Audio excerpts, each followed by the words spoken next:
Okay, hi David, how are you? Good. How are you, David? Good. It's good David, to see David. you. Yeah, that doesn't happen that often, although the name is so common, right? Yeah. It's good to meet you. Thank you so much for making time to chat with me today. No, thank you. Yeah, we have a lot to Loving the t mustache. Thank you so It's much. it Yeah, is on point. The goatee and stash are looking great today. it's not nice and perky for the morning. I don't know about in the afternoon. Oh, gotcha. I feel that. Yeah, we have a lot to chat about. I know you've been up to a lot, including the publication of your book and some advocacy work that you're doing. But it's also an opportunity to catch up on like other things, right? But so we'll just take this conversation bit by bit. Um, I know that like one of the biggest things that people probably would want to know is since publicly coming out, how has your understanding of yourself evolved, not only as an artist, but as a queer Latino navigating faith, Mm, identity, visibility, and community? mm.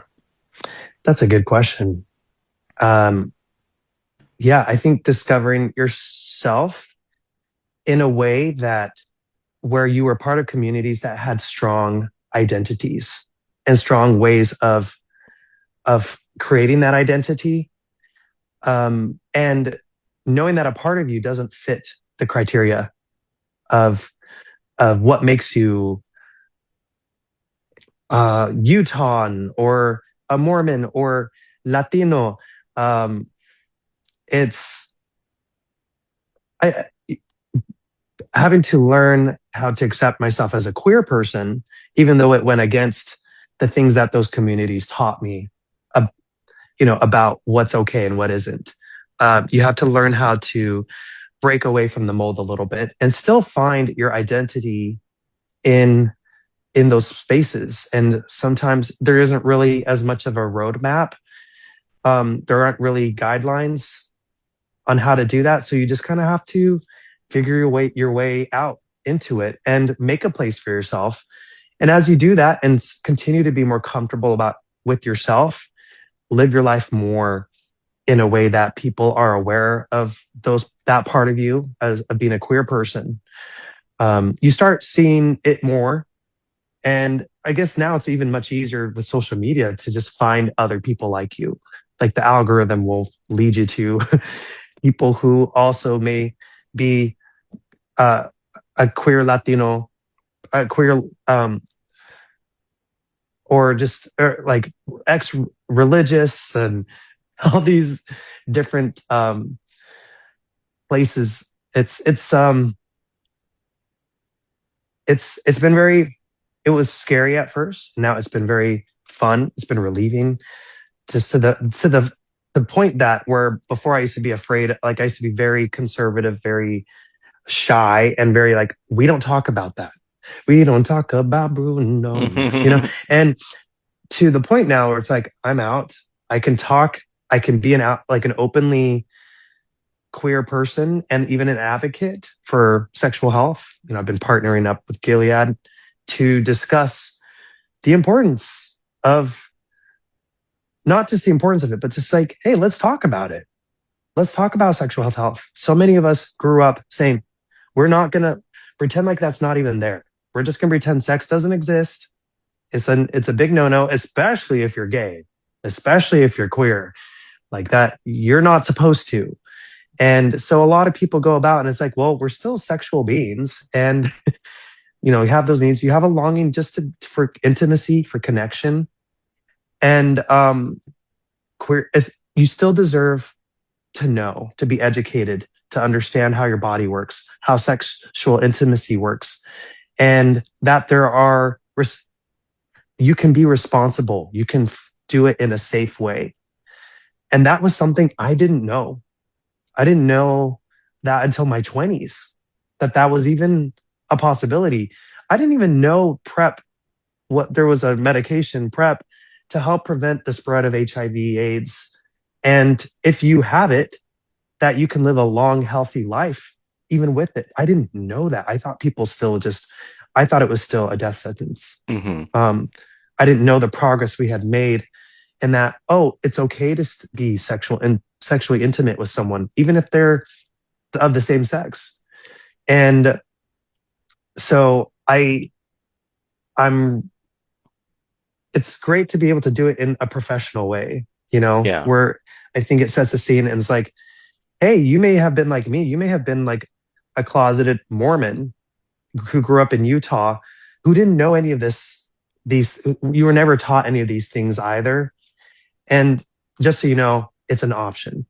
You can go talk to your doctor. You can get STI testing. You can get it regularly tested if you are more sexually active, and take care of yourself and take care of other people um, around you. Yeah. What motivated you to speak so openly about sexual health and PrEP advocacy? I, since it was not something I knew until I came out, the more I learned about it, the more I was like, I wish more people knew about this. In LA, and like I feel like in LA and like other big cities like New York, people it's more normal to talk about it. It's not so taboo to even talk about queer life and a gay life, and just sexual health and responsibility and sexual safety in general. I used to live in the South. I lived in Tennessee for 8 or 9 years. And over there, it's still, I feel like even amidst the queer community, it is still taboo to talk about STI testing, about the fact that there are medications you can take like PrEP. And I think people, because their culture has shunned those topics, they themselves just kind of block it out and don't take a responsible and safe approach. And they could. It's just for them, they've been conditioned to be uncomfortable about it.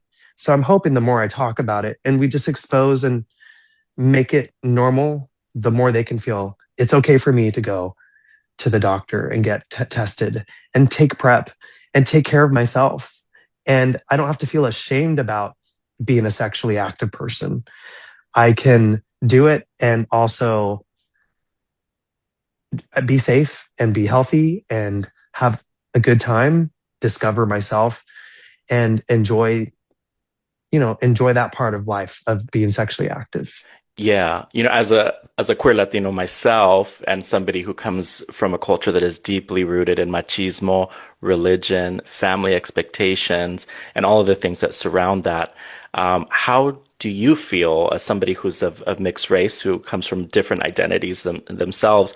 How do you feel that queer Latina community members are so deeply impacted by those intersections?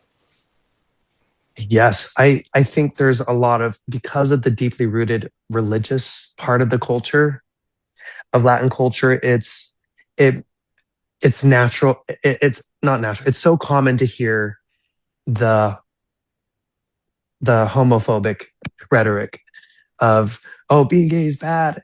And it's very strange to me because I feel a lot of times um it's just anything that is not masculine is looked down upon a lot of time in Latin culture, and just in culture in general. But specifically with the Latin culture, where I've noticed, and discuss it in my book, Devout, where I saw double standards a lot of times for where I don't know, it's a bigger problem to be gay than it is, oh, but because gay people are associated with pedophiles. I don't know why, because it was in my family, like it was, there was an adult who was, and I discuss it in my book, and I had my sister's permission to do it because she wanted to spread awareness. But like there was an adult in the family who um was molesting my sister. And I see that happen so many times. They're like, oh yeah, I have a primo and I have an uncle and a tío that was sexually assaulting me as a child. And for some reason, when it's another thing that's taboo. So people are like, we'll just Hmm. pretend it didn't happen. We'll just brush it under the rug. And I feel like sexuality a lot of times is swept under the rug. So Vic, helpless victims are not given justice and they're not listened to and taken care of. And then there's also just the gay community in the Latin community, within the Latin community, where it's because you don't talk about things, you're not educated properly. You're not properly educated about what it means to be gay. You're not properly educated about, hey, you can hold family accountable just because they're family y Hmm. familia y hay que estar unidos y juntos. Um, you can still hold people accountable when they do shit like do bad stuff like that. And just because they're the man of the home or of the family, you can still hold them accountable. But I think it's just taboo things that you have to keep talking about. Sexual health is another thing. Like, hey, there you can use condoms. There's PrEP that you can take to prevent HIV, AIDS spreading. And if someone tests positive, they can take the medication and live a healthy, full life and still be sexually active without putting others at risk. You can do it responsibly and safely. So I just the more you talk about things, the more people can be less afraid and realize that's an option for me. Yeah, you mentioned your book, Devout, and that really explores deep personal experiences that surround faith, identity, self-discovery. What has your emotional experience been like writing a book compared to your music? Right. You get a lot deeper with a book. You can expound on topics and you can elaborate. You can take people on a journey with you. You can with the music, but I just feel like in the book, you can just really let people step into your world and get lost in it and get very specific about the pain you went through, the excitement, the joy, and the life realizations, those moments that just where a pivot happens. And it's like, if I go this way or this way, this will change my life either way. Which way am I going to go? And kind of help people look at that within their own life and their own situation. And I'm hoping that Devout will help them say, okay, I have an opportunity to be in this kind of position where my life could change and I could either go this way. Like for me, one example was me coming out. It wasn't everything about the book, but it was definitely one of the biggest reasons I wrote the book was to say, okay, how did I do that? How did I come out? And why? What led me to making those decisions? Why didn't I just keep it to myself? Why didn't I just stay in the closet? Why didn't I just, blend in um in a and I go into the reasons why and all the moments, all the trauma, the family drama and trauma, um the the low points of my life that helped me realize I need to change something. And hopefully it'll help people inspire people, whatever life transition they may need, to be willing to make that transition for the better. Absolutely. Think looking far, far ahead, right? When you're very old and you've lived a very fruitful life, what is one legacy or the legacy that you hope to leave for others? I If there's a legacy that David Archuleta could leave, I just hope that it would be one of vulnerability, but one of courage, and one to just be willing to. I think those are the biggest things. I want people to show that there is courage and there is strength in being a vulnerable person. And I think vulnerability a lot of times is looked at as very unmasculine, not very macho of us to not be the tough testosterone dude who doesn't express his feelings. And it's like, no, if anything, maybe, some people have that strength and others don't, but that is a strength I feel I do have. If I didn't have it, I wouldn't be able to put that vulnerability into my music, into my singing. And I feel like that is a good example of showing that there is power in being emotional and being sentimental and vulnerable. And we should make room for that in our culture as well. You know, it's we get stuck in the machismo culture so much that it's like, oh, that's weak. You know, that's not manly. And it's like, you know what? I'm a man and I may be into other men and other dudes, but I'm still a man. That's why I'm, you know, that's what makes me a gay, you know, queer man. But I'm still a man. And,